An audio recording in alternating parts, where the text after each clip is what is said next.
guys, Assalamualaikum warahmatullahi wabarakatuh. Let me introduce myself. My name is Muhammad Fauzan Sembogo from class Science 1 from school SMA Negeri 1 Tuari. I'm here to bring to you all what about explanation text.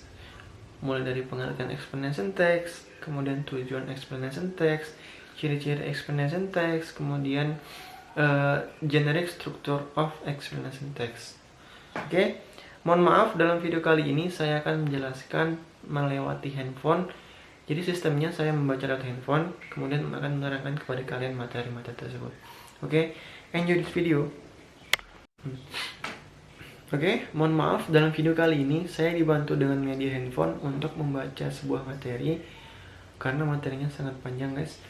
Jadi nanti sistemnya saya akan membaca dari handphone, kemudian akan menerangkan kepada kalian semua apa yang saya tahu. Oke, lanjut saja.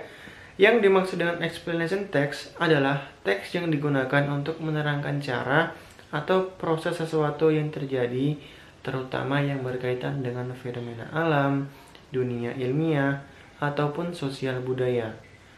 Jadi fenomena alam contohnya itu bagaimana terjadinya banjir, seperti itu.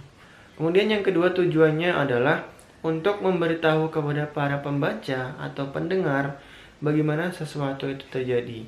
Jadi explanation text ini memberitahu kepada pendengar dan pembaca bagaimana sesuatu itu terjadi, seperti itu. Kemudian sebuah explanation text biasanya berasal dari pertanyaan penulis terkait bagaimana dan mengapa atau why and how dan terhadap sesuatu fenomena yang ada. Jadi explanation text itu biasanya berasal dari pertanyaan penulis terkait why and how terhadap sesuatu fenomena yang ada. Jadi menanyakan bagaimana fenomena itu terjadi, seperti itu. Kemudian tujuan explanation text yang kedua yaitu untuk menerangkan proses-proses yang terjadi dalam pembentukan sesuatu atau kegiatan yang terkait dengan fenomena alam, sosial, ilmu pengetahuan, dan budaya, yang bertujuan untuk menjelaskan mengapa dan bagaimana why and how hal tersebut bisa terjadi, seperti itu. Kemudian yang masuk yang ketiga, ciri-ciri explanation text berasal dari pertanyaan penulis terkait why and how terhadap sesuatu fenomena yang ada. Jadi ciri-ciri explanation text itu ada why and how-nya penulis yang menanyakan tentang suatu fenomena yang ada, seperti itu. Kemudian explanation text diangkat dari fenomena, maka fokus materinya bukan pada bendanya, melainkan pada kejadian atau peristiwa yang terjadi pada orang atau benda tersebut. Bukan pada benda atau orang, melainkan proses terjadinya, seperti itu. Oke, kemudian ciri-cirinya yaitu menggunakan simple present tense, kemudian yang kedua menggunakan action verbs, kemudian yang ketiga menggunakan passive voice, yang keempat menggunakan noun pause, kemudian yang kelima menggunakan adverbial pause, kemudian yang keenam menggunakan technical terms, kemudian yang ketujuh menggunakan general abstract noun, kemudian yang ketujuh menggunakan conjunction of time and cause effect. Oke, selanjutnya generic structure of explanation text. Yang pertama adalah general statement. General statement ini adalah suatu peristiwa yang akan kita ceritakan atau penjelasan umum tentang peristiwa tersebut. Jadi general statement ini seperti pembukaan dalam suatu teks, seperti itu guys. Kemudian dalam general statement berisi tentang penjelasan umum tentang fenomena alam yang akan dibahas. Bisa berupa pengenalan fenomena tersebut atau penjelasannya, seperti itu.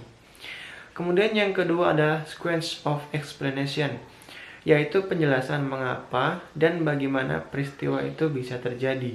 Dalam bagian ini, penulis dapat menulis lebih dari satu paragraf, seperti itu. Kemudian a sequence of explanation text berisi tentang penjelasan proses mengapa fenomena tersebut bisa terjadi. Kemudian a sequence of explanation adalah jawaban dari pertanyaan why and how penulis ketika membuat sebuah explanation text. Jadi a sequence of explanation ini berisi tentang pertanyaan-pertanyaan penulis bagaimana explanation text itu bisa terjadi atau fenomena alam itu bisa terjadi seperti itu.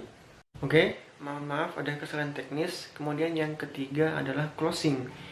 Sebenarnya closing ini tidak ada dalam explanation text.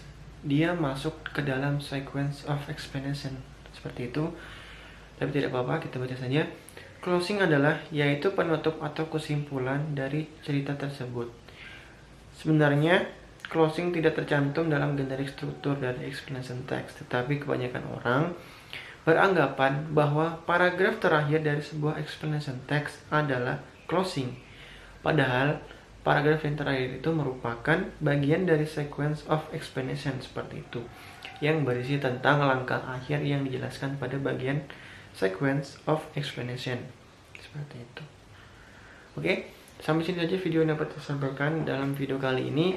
Semoga bermanfaat bagi kita semua. And I'm so sorry about materi when I bring so you all.